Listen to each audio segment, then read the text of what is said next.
Rory Garhart, a young GM trying to make a name for himself in the league. He's had a chip on his shoulder ever since he first signed his name onto the email list, and now he has some credit to that same name.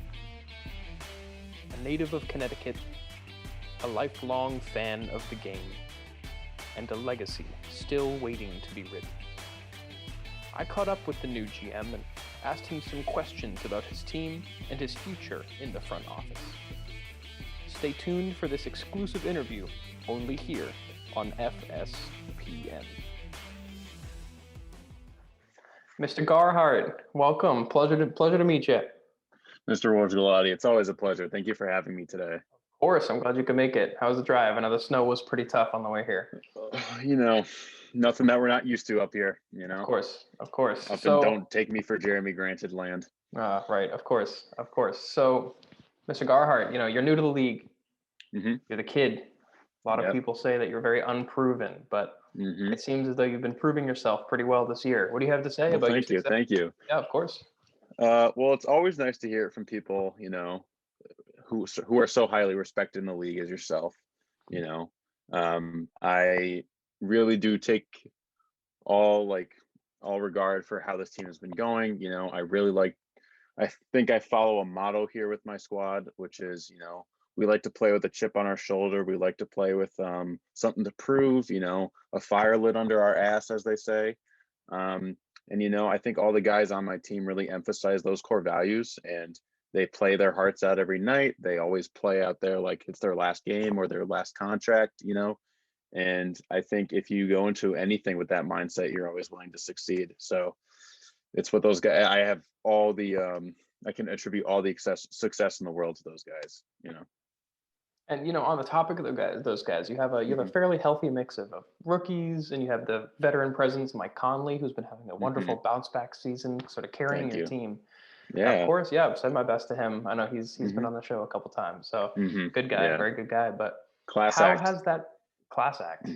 Very much so. But how has that mix of sort of ages and personalities been able to contribute to that team chemistry that you talk so highly of? Yeah, I think in any sort of team, like sport or any sort of like team environment, you need a good balance of the types of people you have around. You need people who are going to go and who need to prove themselves in some manner or some fashion, who are looking to embrace the bright lights of a brand new stadium or what have you, or just joining the atmosphere that is the NBA.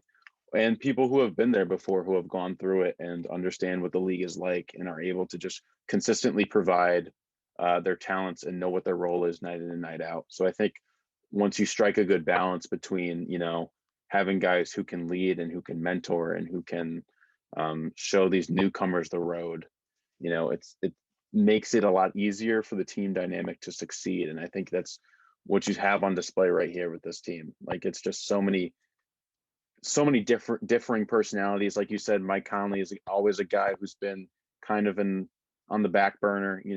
He's always been just a steady, consistent role kind of guy who always goes out there, does what he's supposed to do every night, and finally it's kind of showcasing in Utah.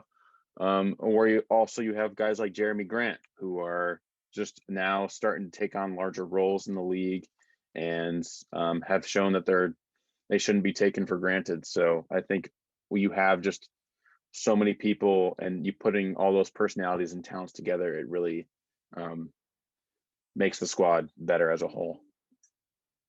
And Jeremy Grant, of course, has earned the namesake for your team, the "Don't Take Me for Jeremy Granted," sort of an iconic. Yes, unfortunately for my team, I do play favorites, and Jeremy Grant is very highly on that list. Well, it seems to be working out. Whatever you're doing seems to be the right thing. I mean, you're fourth in the league in the standings. In the most recent power rankings, I'm sure you saw you were listed as number 5. Obviously, I don't write these, but you're very highly respected around the league, being listed at 5th. At one point, you were in 1st.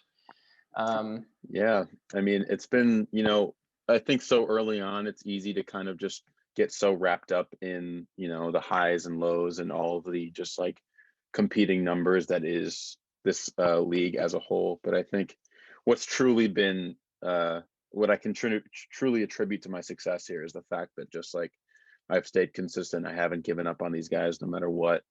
Um, Obviously, can't say the same for Vucevic, unfortunately. He was a talent that will be surely missed on my team. Best Nicola in the league. I will say that time and time again. But you know, I have a lot of guys on this team that I really respect and really appreciate, and I think somebody taking a chance on them has really propelled them to success. You know. Yeah, definitely, and the guys can tell that you have a lot of respect for them. I mean, keeping Karis LeVert and Jonas Valanciunas in that IR slot, just keeping them with the Mhm. team.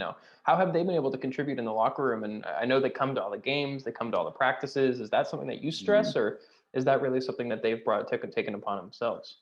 I think with those guys specifically who have had just such a long tenure in the league, they've been here before. They've developed a sort of developed the respect among the clubhouse and the people beyond the organization. And I think, just having people who are unfortunately injured, but still go out there and try and support their guys every single game. Like I know Jonas feels so bad because he can only spend so much time on the couch. He wants to be out there. He wants to be out there with the guys.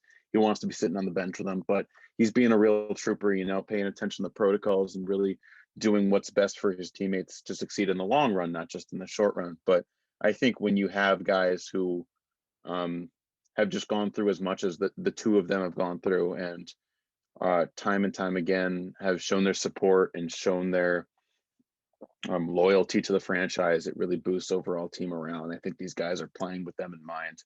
And it's really good to see a team band together like that. Now, some were sort of skeptical around the league, and obviously that's not the case anymore. We've talked about Yeah, that, but as I've heard. of course. And some were, as you know, very skeptical, specifically of that second round pick that you made, Shea Gilgis Alexander. Some thought, Mm-hmm. wow, this is way too early to draft this guy, but he's been outperforming, and the whole team has been very much a success. Is there anything you want to say to those guys? Exactly what this guy's saying. It's all talk, dude. All the shit that's coming out of their mouths. I trust my guys. I stick to my guns and I know what's right. And I know Shy was going to come out there and ball out this year. The man is an absolute machine, probably the most underrated player in the league. But, you know, guys like Bradley Beal, could have been taken, guys like Joel Embiid, very high profile. All of them have proven what they can give to the league. But I think with Shy, he has to lead this young new team, completely by himself. And he goes out there every night. He plays with something to prove, as I said, like all my guys do. But I think he exemplifies what our team strives for night in and night out, is just this something to prove. This OKC team that doesn't have a lot. It's got a lot of old like veteran players like Al Horford, and Trevor Ariza, or like you name a guy who's been in the league like 10 plus years, probably on the team. But just with Shy, I think this is the time you see in that third year, you see that consistent development into a superstar. And I think he has that. I think he's got all the tools to succeed. And I think a lot of people gave me shit for that pick, but just look at the record and see what happens. That's kind of what I have to say to that. Well, GM Garhart, clearly whatever you're doing, it's been working. Keep it up. Congratulations on your win last week, and I hope to see some more in the win column coming up soon. I do too. Thank you for having me. Go. Yeah, thanks for coming by. Have a good one. You too.